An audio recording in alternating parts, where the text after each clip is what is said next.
Hi, this is Graphically Alex coming at you with all things fat related. If that's something that interests you, please subscribe. I love to have you. Today is kind of a big day. It's kind of a big week because I am probably going to get out of morbid obesity this week, which means I have to talk about it because this is a major milestone in the health journey. This is a major milestone in the weight loss journey. Again, on this channel, we're doing it. I'm losing the weight. Okay. We are doing it for real. So, a lot of you guys saw my post where I talked about how weight loss is brat and whatever when I hit 270. But the body fat percentage was 35.0, which means I'm probably going to get out of morbid obesity within the next couple days. And I'm definitely going to make a video about it once I'm out, because that's a huge shift in the channel, in my rhetoric, like in everything, just even in my life. But we're reaching another major milestone moment in the journey and on the channel and all these things. And so what I want to say first and foremost is thank you guys so much for supporting me this year. I entered morbid obesity in, I think it was around late March. And that was a major, major, major turning point. It was huge. It's so difficult to get out of super morbid obesity. I will say that if you get out of super morbid obesity, you're so much more likely to go all the way. On a physical level, the barriers are a lot less once you get out of the pit of super morbid obesity. But what I do want to talk about is the good and the bad of it. I think that a lot of times when we are super morbidly obese, we're told narratives that every single thing automatically is better with every pound you lose. And it's not 100% true. It doesn't mean it's not worth it. I think it's really, really important to understand that morbid obesity is still morbid, is still very unhealthy. So even if you are in a better position than being super morbidly obese, you are still very unhealthy at a morbid level. And so you're still going to have side effects. Now, all the side effects and all the things that I wrote down, they may not affect you in the same way, or it may not, you may not have all of these, you may have different ones, right? This is my experience. I'm just sharing what I went through from March until now, because I think it's really important to kind of educate and offer a bit of a perspective of coming from such a huge size and how differently it feels, because I always advocate and say these health categories are major. They do make a difference. If you get into the next bracket, you will have a different experience in your weight loss journey, in your obesity, in your health, all these different things. So we're going to break it down. I'm going to share what happened to me. And I would appreciate if any of you guys have been super morbidly obese and you remember this phase, please let me know what happened to you. I'm going to go ahead and go through the list though. And we're just going to talk through each of them. Okay. So what we're going to start with is the bad.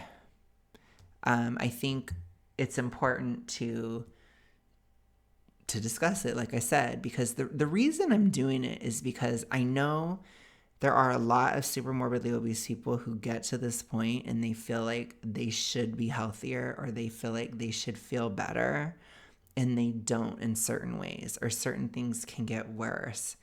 And so I'm just trying to be like, hey, I'm raising my hand here. There were some things that were worse. And then I also just want to share it with you guys who have never been fat or anything, just so you can help or understand, let people know that are super morbidly obese, that are losing weight. Hey, some things may get a little worse. And, but that's okay, because there's a lot of things that are better too. So we're going to start with the bad. So the first thing I noticed when I became morbidly obese, and as I was approaching morbid obesity, is I was getting sick a lot. And I think the reason for this is that your body temperature is like,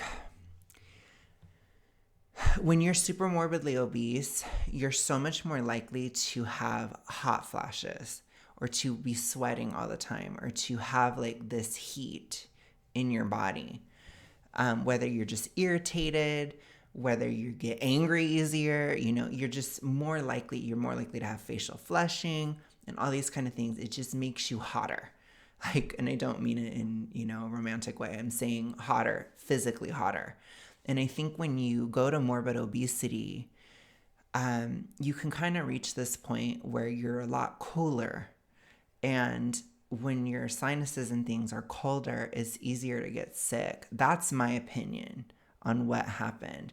The reason I say this too is because I have like a cross experience because for some reason I'm crazy and I remember everything.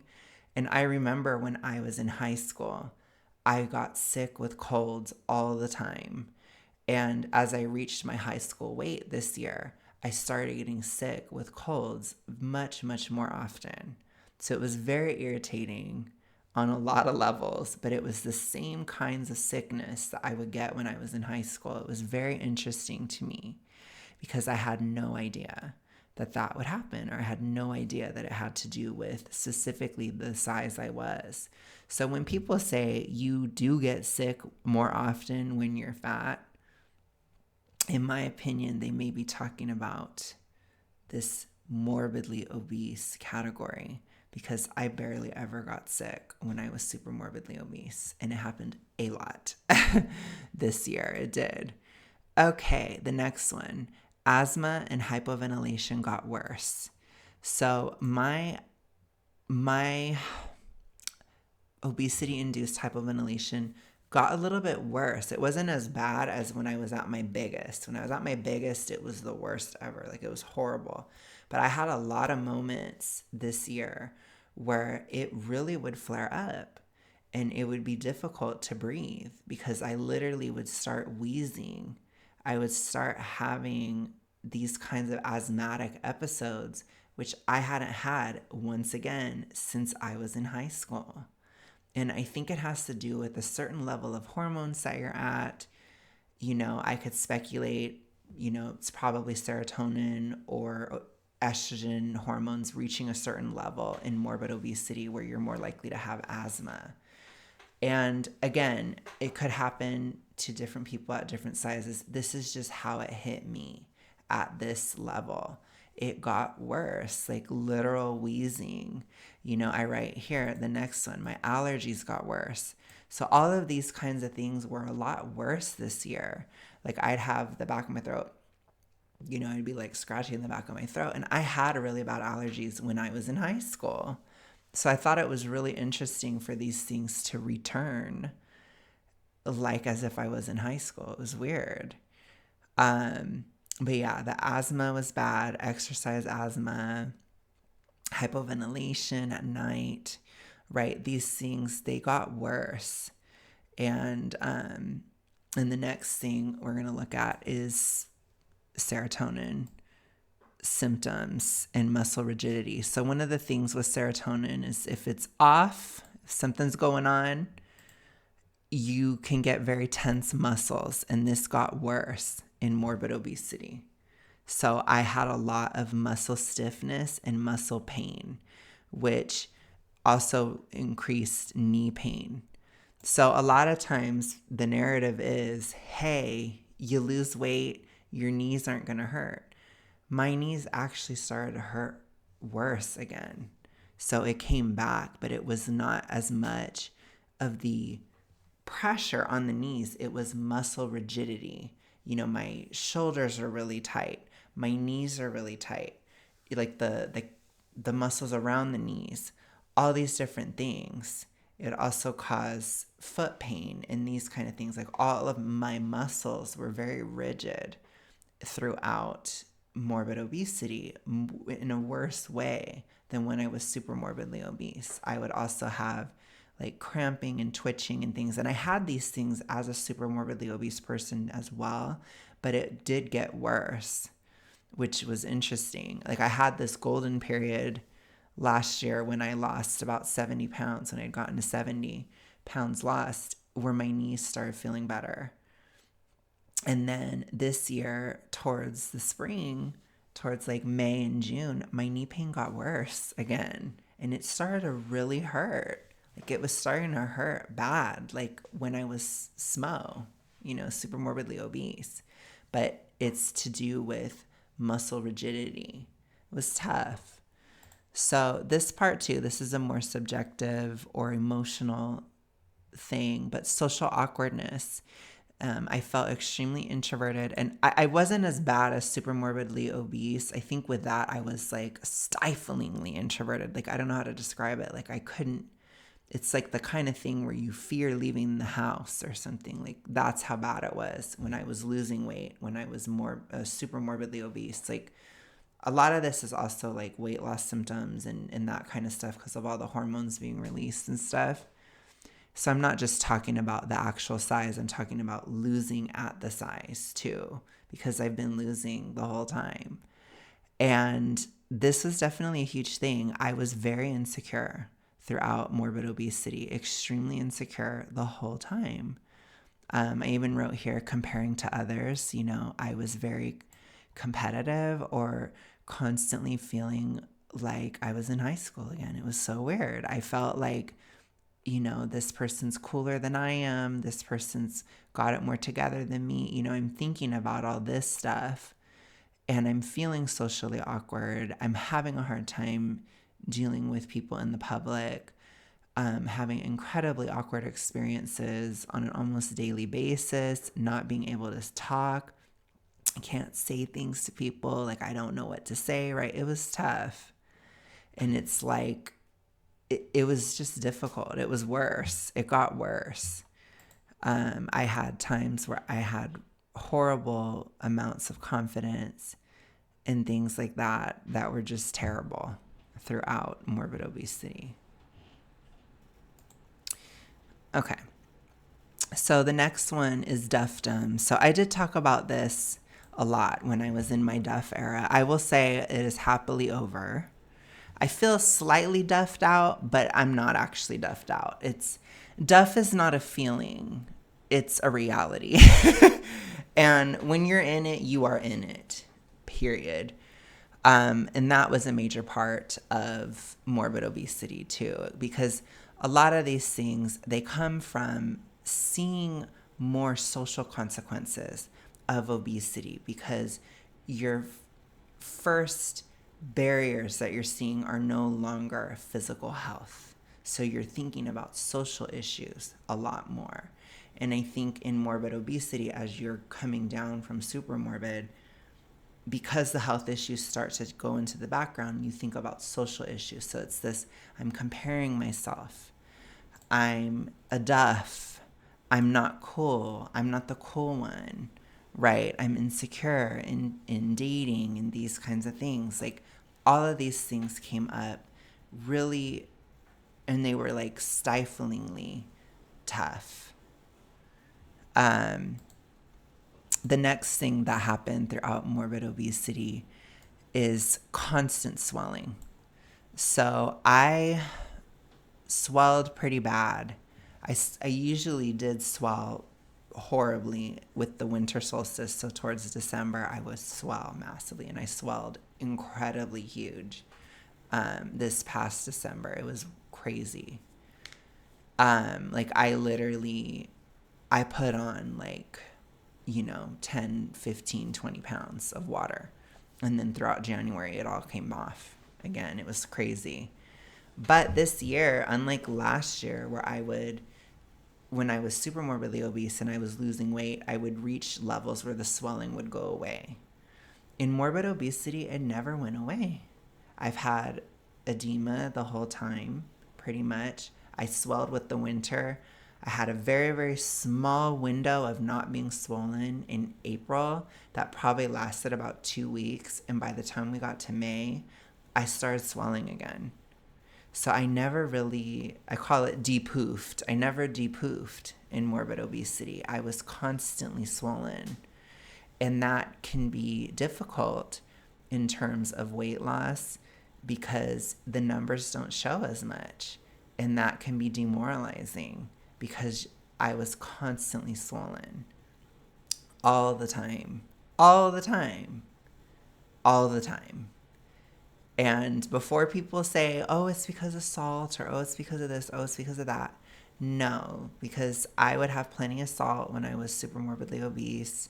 I did not swell all the time. Salt is not necessarily going to make you swell. It just isn't. It has a lot more to do with how much potassium you have when you're talking about salt. I was fine with that. I could even have massive amounts of potassium and still be swollen. It doesn't matter. It doesn't matter. You even have days where you have less salt and you're still swollen. It doesn't matter.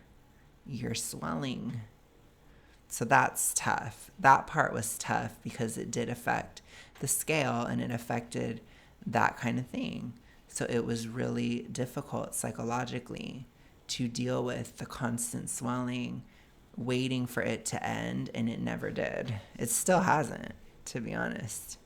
But I noticed too that if I ever ate a little bit more in a day, or if I had like something that, we used cassava flour, if I had potatoes or something like that, I would swell so much more than I did when I was super morbid.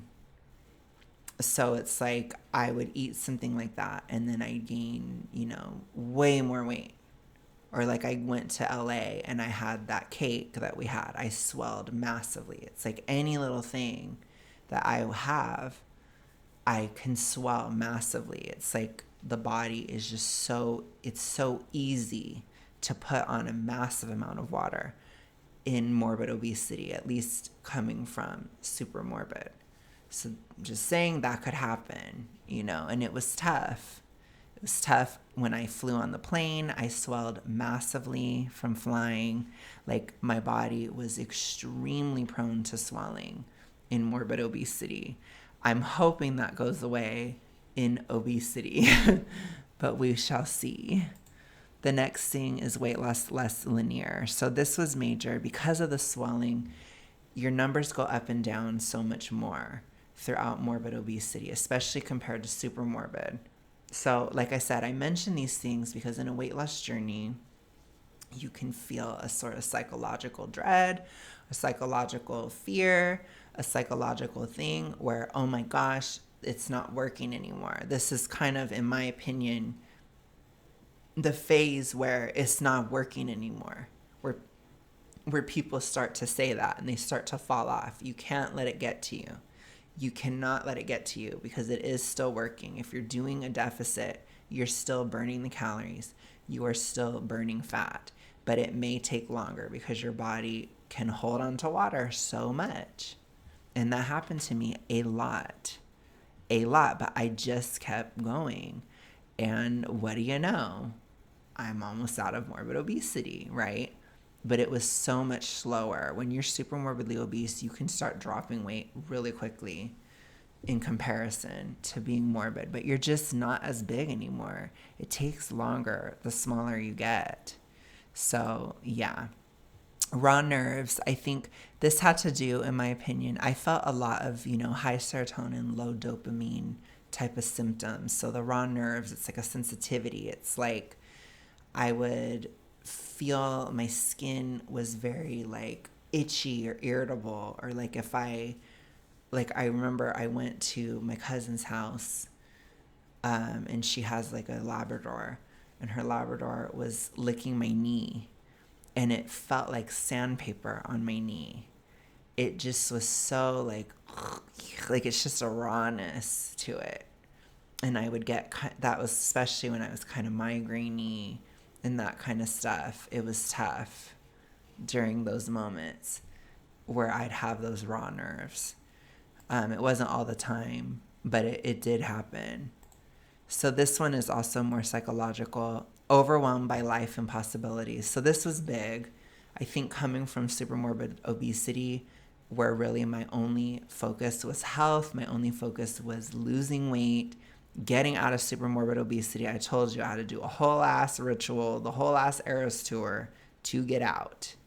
So when I got to morbid, those things kind of faded in the background. And all of a sudden it's like, well, this is a thing and that's a thing. And, It's like you start thinking about dating possibilities, you start thinking about career possibilities, you start thinking about traveling, doing things in life, trying to catch up, a feeling of being behind because I was so struggling with my health that I fell behind both financially and socially during the years where I was so sick and where I was trying to catch up. And that was overwhelming because things that you don't think possible, they become possible. And it can be very, very overwhelming. And it was like that throughout most of this time. It was difficult. So this one too, constant ED logic triggers, constantly. Because I think, and I do think this comes from having that past, and it comes from coming from super morbid, because you are really in super morbid, you are very limited on what you can do compared to when you're morbid. And so for some of us, like myself, I was so unhealthy that when I got out of super morbid, I could start living life again. And when you start living life again and you don't have the coping mechanism anymore, then you're having constant triggers. I had constant triggers. And it can be, I worry for people who are not totally out of it, because I do think it could be an issue if you are not completely out of it. I could see people relapsing because it was constant. It's like this happens and this happens and this happens because you're living life. You're going out more. You're doing things more. You're interacting with more people. And when that happens, then you have these events. You have these triggers. So it was tough. Like for me, for example, getting on the plane, it was a huge thing because it made me really obsess over my physical form in a way that I hadn't in a very long time, because it was very scary to get on that plane on a psychological level. And that's the kind of thing, that I experienced due to morbid obesity, because it was easier to fly. And so I did actually fit. So it was psychological. It wasn't real. Okay. Okay. I also felt more vulnerable. I think I said feeling out of control. Yes. So lots of feeling out of control. I do think that comes with the toxic ritualistic past, and I felt more vulnerable. And that was good and bad. So that helped with relationships like friendships and things like that, and family and these kinds of things. But it also was kind of scarier with the public at times. And it was a little difficult to feel vulnerable because you just feel more, it sounds weird to say, but you feel more human.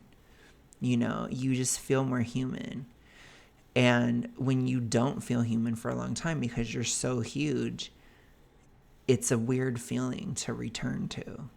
And people see you differently. And you just feel more vulnerable. It's a feeling. So that was worse. And then finally, which this happened at the very end, my hair started falling out. So that never really happened in super morbid. It did happen occasionally though in super morbid when I was losing weight really, really, really, really fast. But I'm not losing weight that fast, and it's still happening at this point. You know what I'm saying? So that's a thing that I have to add to that. So I think that could have to do with losing from such a high level, and doing weight loss for such a long time. I think that could be why, but I just had to mention it. So now let's go ahead and talk about what's better, okay? What's better is less disruption in work, life, and the ability to function year-round. This was major for me. When I was super morbidly obese, the seasons held such a heavy weight on me, and particularly the solstice time. So when you're thinking of June and December, those 2 months, I could barely function because I would become so hypothyroid and I would become so exhausted, both through burn off in June and slowing of the metabolism in December. And it was so difficult. So I would have so much disruption in my life, like oftentimes financially, because I wouldn't be able to work as much. With YouTube as well, like if you look at videos from last year, they really dropped off towards like June and July. And then in December, they're like non-existent, basically. There's like a few videos here or there, but it's very, very, very low. And it really affected like my YouTube, because when you don't do it for a while, it really hurts your channel. It really does. So, because I would go like weeks and stuff like that. So it's not good. But it was because I was too ill. I was too sick. This year, that didn't happen. When June hit, I kept posting. I kept going. You guys did see a little bit of something. Like I was very depressed in June. I was very depressed in May and that kind of thing.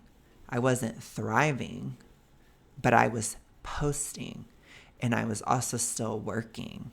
And there was much less of a disruption because I didn't have to just lay in bed for a month twice a year anymore. That's huge. That is a huge benefit, massive benefit.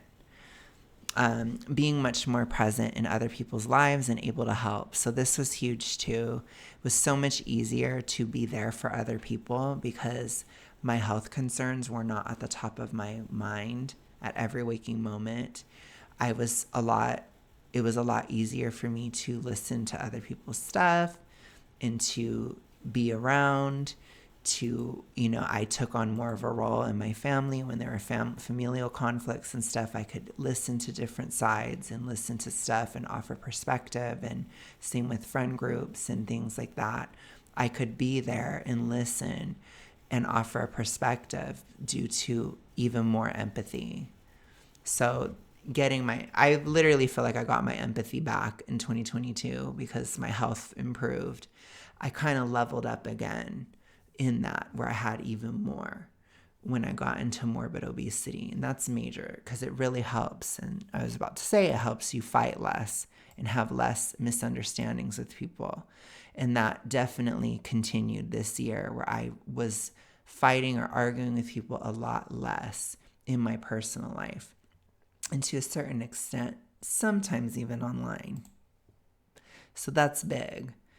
I was a lot less volatile in morbid obesity than I was in super morbid obesity.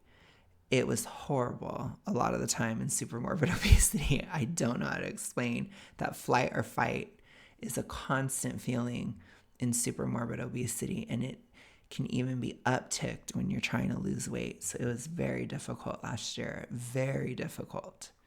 This year is not even close to what it was last year. No health anxiety or fear of death. So that's a major thing. On a psychological level, that was huge because I had a lot of health anxiety when I was super morbidly obese. And to be honest, I think it was warranted because it is a very bad position to be in. But that went away. I never had that ever throughout morbid obesity. That was a huge, huge milestone, and that's a huge pressure lifted off of me. So this one's good too. Less migraines, 2 a month or less rather than 2 a week. So when I was super morbidly obese, I would typically have like a migraine cycle that had to do with going to the gym, where let's say I'd go to the gym and do full body. I would do it once every 5 days, like in 2022, for example. I would go to the gym once every 5 days. That's all my body could handle. And by day 4, I'd have a migraine. Day 3, I'd have a migraine, like around there. So every time I would go to the gym, I'd have like this hormone fluctuation and I would get a migraine every single cycle. And I developed a migraine cycle and I just dealt with it because it was just a part of the experience. That definitely lessened in morbid obesity. I used to get constant migraines when I was super morbidly obese. This time it was once every 2 weeks. Like towards the spring, it was once every 2 weeks. Then towards the summer, it became once a month. And now, like even the end of summer, I don't think I've had a migraine. It's usually like these mini grains. They're very little, like they don't really hurt at all. Like I was still having them quite a bit in May and April, but not anymore. I really don't. And that's a major shift. So that's huge because migraines are really annoying, you know? And I'd have like the whole like fluid dumping, like I'd have to go pee like 500 times and like all this stuff with the migraine. Like it was definitely a hormonal fluctuation that was going on. And I just don't really have that anymore. So it definitely lessened. And I think getting out of morbid, I don't really have it anymore, ever. I haven't had one in a long time. Like I said, it's maybe once a month, tops. Maybe now it's becoming once every 2 months. Is really not often. Less foot pains. This was big too. Like my feet used to kill, and that had a lot to do with the weight, the actual weight. So that was good. Less mechanical pressure on joints. That's pretty straightforward. My mental health issues and panic attacks were less severe. So this was major. I had some serious, very difficult mental health struggles in weight loss last year. It was very hard because sometimes when you're losing weight from a very big size, the hormones involved with it, they can be so horrifically powerful. I do not know how else to explain it. It is so loud and so powerful in your mind. And so any little thing, it can really set you into a spiral or into a spell or into anger or fear or any of these emotions. They're so much easier to come into. And I still feel that now in weight loss, but it is so much less than what it was. Like, it's so much more manageable. It's not perfect. You guys see me sometimes. I might have a moment in the comments or something now. But if you compare it to a year ago, it's not anything. If you even compare it to March or April, it's not even close. So when you think about these things, you can kind of see those effects. And that helps. It can help your image. It can help your relationships with people and the public because you become more stable in being morbidly obese rather than super morbidly obese, where a lot of people who are super morbid, they're very unstable. Think Nikocado avocado, for example. Okay, let's continue here. So the panics I would have in weight loss, they were so much less. So they were no longer daily. Like when I was first starting to work on my thyroid, it was like I would have anxiety attacks daily. Daily. Think about that. Daily. It was horrible, and it would happen around the same time. So I said it was due to hormone fluctuation because it would happen at a certain time of day. It would happen at sundown. I would get into an anxiety attack every sundown when I was super morbidly obese. That was before I was even losing. That was due to the severe hypothyroidism. But now, as I wrote here, they must be triggered by external circumstances, so they're not hormonal fluctuation. It's now like an event in my life or an argument or something like that. So it must be triggered by an external circumstance and they last a much shorter time. So I would have these panics sometimes for 3 hours or at least an hour when I was super morbidly obese. Like last year, it would last at least an hour before my body could calm down. And then in morbid obesity, it was like 15 minutes. So that's a huge difference. It helps you to function in life. And then now I just realized I haven't really gotten those panics as much. I think I had a little bit of something yesterday, but it was so little that I didn't even remember that I had panics.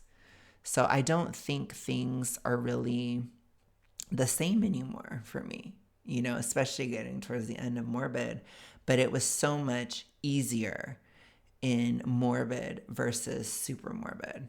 Okay. So this is interesting too. Fitting in booths or fitting in a booth, wicker chairs, airplanes, theater seats. So all these things were major turning points this year for me. I couldn't before this year. I would not have been able to fit into any of these things.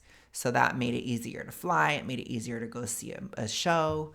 It made it easier to go to, I've had my Cheesecake Factory moment where I pissed off Samira because I got something from the Skinnylicious menu, right? But we sat outside on wicker chairs and I was used to not being able to sit in those and us having to work around it. That wasn't the case anymore. And same with booths. It was not even anything. So this one too, dramatically less hungry, huge deal as far as weight loss. Drastically less hungry. It's so much easier to lose weight in morbid obesity versus in super morbid. It's not as fast, but it's so much easier on a practical level. As I said here too, much faster gym recovery, 2 days versus 5. That is major. These two things, they make weight loss so much easier on a practical level. So I want you to know if you are super morbidly obese, it does get easier when you get out of it. That's why it's such a huge deal, because if you can get out of super morbid, then you're so much more likely to go the whole way because it's so hard to get out of that. Does that make sense? Major. This was a huge benefit.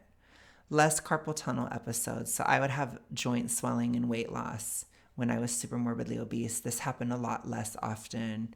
It was more typical, right? It did happen occasionally, but I would have it happen very often when I was super morbidly obese. It would happen like once a month for like a week or two, week and a half, something like that. This time, this happened slightly for like a day every 3 months, right? It's just so much better. It's so much better. Less armpit rash and weight loss. Yeah, this was very, very, very harsh. I had very, very acidic sweat when I was super morbidly obese to the point where it was burning the skin under my arms. I kept thinking I had like like it was bacterial or something, but it wasn't. It had to do with the sweat. The sweat was acid, basically. And it was really harsh last year. It was very difficult. This year, it still is there. It still happens, but it's so much less extreme and it's just barely a thing that I don't even really think about it that much anymore. So it's so much better in morbid obesity. If that does happen to you, it's so much better. Less nightmares in weight loss. Drastic. Yeah, so this is good. I have drastically less nightmares. I did have a weird moment, though, in September where they kind of came back again, but they went away again. It only lasted like a week, but I used to have them all the time. And like in January and February, it was bad. It was really bad. Like I was getting out of super morbid. It got really crazy for a while. And then finally, less severe depression. So I am very much a person where I do talk about depression and weight loss. I think it is a side effect of weight loss. And once again, it was drastically less in morbid. Like it was so bad that between the physical side last summer and the mental side of the depression, I could barely get out of bed in July and I could barely function. Like it was so hard for me to film during that time because I just was so down on everything and everyone and everything about my life. Like I was so despondent and hopeless, and I had extremely bad depression in my weight loss last year. This year, it was still there very often. I would say it's still there even now, but it's not nearly as bad. It is like a third of how bad it was last year. So basically, to put it all together, it makes weight loss a lot easier when you are just morbid. So with that, I'm going to go ahead and close. What I will say is if you can just get out of super morbid obesity, you're so much more likely to go the whole way. And you need to stay out for at least 3 months before you get those benefits. But if you can just get out and stay out, you probably will go the whole way because it's so much easier now. And I think for those of you who are super morbidly obese, when you hear thin people talk about weight loss and you hear them talk about, oh, it's not that hard, or oh, it's this, or oh, it's that, you'll understand it more Because I remember the first thing I felt when I got out of Super Morbid is I could not believe how much easier it was. And it almost made me mad of how much easier it was. Because it's like, damn, like people really just don't understand how hard it is when you're super morbidly obese. It's so much harder. So I just want you to know there's hope. It's not going to be like that for the whole time. It is so much better. I would say everything when I was morbidly obese, it was half as bad at most. And like I said, in some cases, it's a third as bad. So I'd love to know your guys' experiences if you have any. Thank you so much for listening. I know this was kind of long, but I kind of wanted to get into the nitty gritty and share this experience with you guys as we go into this next chapter of not just the channel, but my life. So thank you guys so much for watching. I will talk to you guys again tomorrow. Have a good rest of your day, night, whatever. Peace.